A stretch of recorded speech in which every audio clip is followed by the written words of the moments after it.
نخود فرنگی فریز شده رو بریزید تو قابلمه.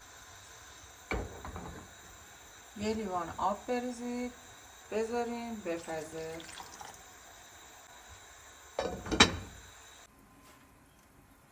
برنجمون رو میشوریم.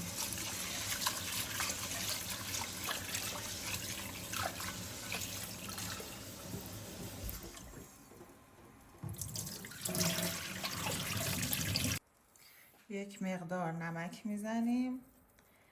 بعد برای برنجی که میخوایم کته درست بکنیم، آب روی برنج به اندازه 1 بند انگشت کافیه. یه چایی بخورم، بعد با هم بریم بقیه غذا درست کردنمون. شیویدامون رو خوردش میکنیم.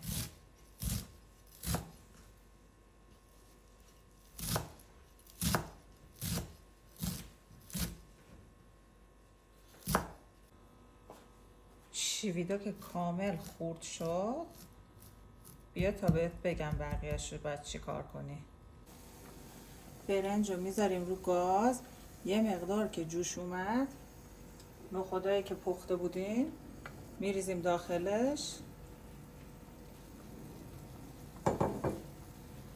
و شیوید خرد شدمون رو میریزیم. کامل همش میزنیم.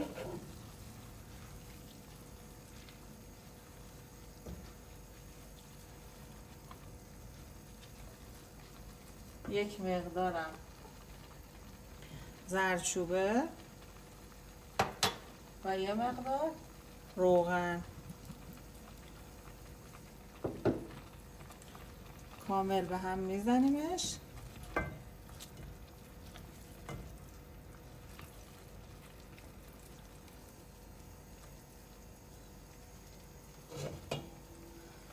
درشو میذاریم تا کامل آبش کشیده بشه.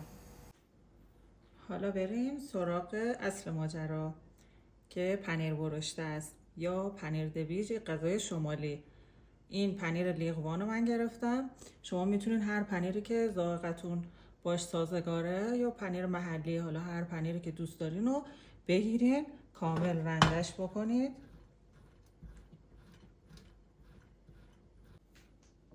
بعد اینکه پنیر رو رنده کردیم، 2 تا تخم مرغ بهش اضافه میکنیم.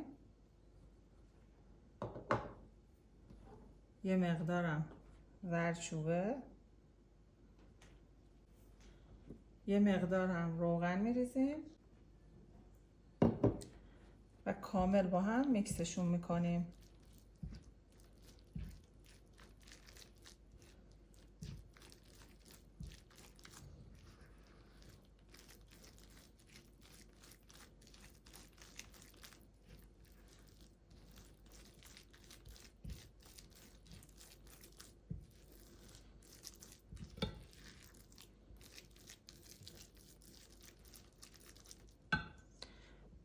بریم حالا سرخشون کنیم.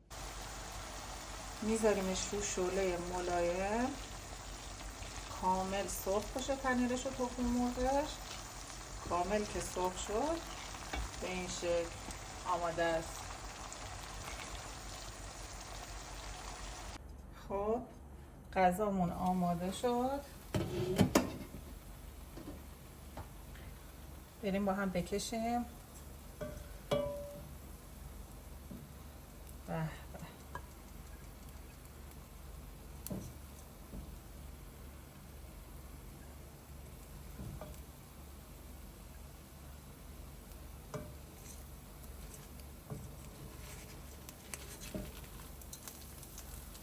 اینم از پردیکش.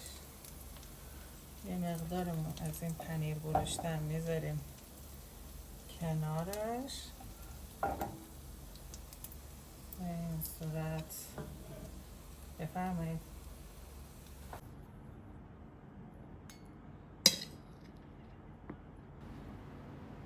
بفرمایید.